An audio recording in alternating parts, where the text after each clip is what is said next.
ہمارے بھائی اور ہماری بہنیں اس وقت غزہ کے اندر جس حالت میں ہیں وہ تو اس جگہ پہ معصور ہے جہاں ہمارے یہ جذبات اور ہمارے یہ آنسو اور ہمارے یہ نعرے بھی ان کو پہنچنے والے نہیں ہیں، اور وہ بیچارے کھلے آسمان تلے کسی وقت بھی کوئی گولی آ کے ان کی زندگی کا چراغ بجھا سکتی ہے۔ ہسپتالوں کے اندر بچے جو تڑپ رہے ہیں اور ان کی مائیں شہادت کا جام نصیب ان کو ہو چکا ہے، اور بچے جب ہوش میں آتے ہیں تو وہ ماں کو ڈھونڈتے ہیں اور مائیں نہیں ملتی، لرزا دیتی ہے وہ بچی جس نے کہا تھا کہ میں اللہ سے جا کے شکایت کروں گی۔ میں کہا شہزادی تم شکایت نہ بھی کرو، تمہارا درد سے بھرا ہوا چہرہ اور چہرے کے اوپر لکیروں سے پھوٹتا ہوا درد یہی عرش کو لرزا دینے کے لیے کافی ہے۔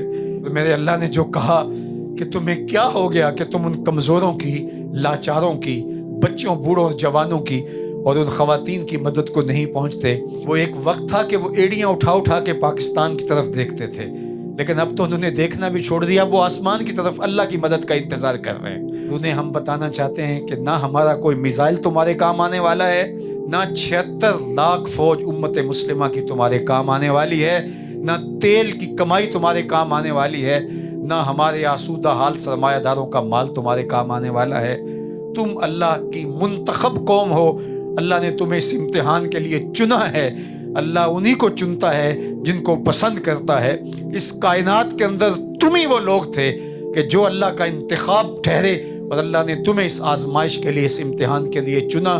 ہم یہ گواہی دیتے ہیں کہ تم کامیاب ٹھہرے، تم کامیاب ٹھہرے، تم کامران ٹھہرے۔ تم نے شکوے کی زبان ہی کھولی، تم نے کہا فزت برب الکعبہ، کعبے کے رب کی قسم ہم زندگی کی بازی جیت گئے۔ ہمارے پاس اگر مسجد اقصیٰ ہوتی، ہم کب کی پلیٹ میں رکھ کے یہودیوں کو دے چکے ہوتے، اور اس کے لیے ہمارے جو تجزیہ نگار ہیں وہ فلسفے بگار رہے ہوتے کہ ہم نے ملک و قوم کی خیر خواہی میں ایک بہت اچھا فیصلہ کیا ہے۔ لیکن تم نے کہا خون کے آخری قطرے تک مسجد اقصیٰ کے لیے لڑیں گے، اور ہمیں یقین ہے تم لڑتے رہو گے حتیٰ کہ حضرت امام مہدی اور حضرت عیسیٰ علیہ السلام تمہارے پاس آئیں گے۔ میں کہتا ہوں دنیا بھر کے مسلم حکمرانوں کو اور امراء کو کہ حضرت امام مہدی تمہارے فارم ہاؤسز میں نہیں آئیں گے، حضرت عیسیٰ تمہارے محلات میں نہیں آئیں گے، حضرت عیسیٰ تمہارے دارالحکومتوں میں نہیں آئیں گے۔ حضرت عیسیٰ آئیں گے تو اس ملبے کے اوپر بیٹھے ہوئے ان فقیروں کے پاس ہی آئیں گے، اور انہی کے دم سے پھر اسلام کا جھنڈا اونچا ہوگا۔ تو اے غزہ کے مجاہدو، ہم تمہیں سیلوٹ پیش کرتے ہیں، خراج پیش کرتے ہیں۔ تم نے امت کا بھرم رکھ لیا، اور اگر تم بھی جھک جاتے تو پھر امت کے پلے کیا باقی بچتا۔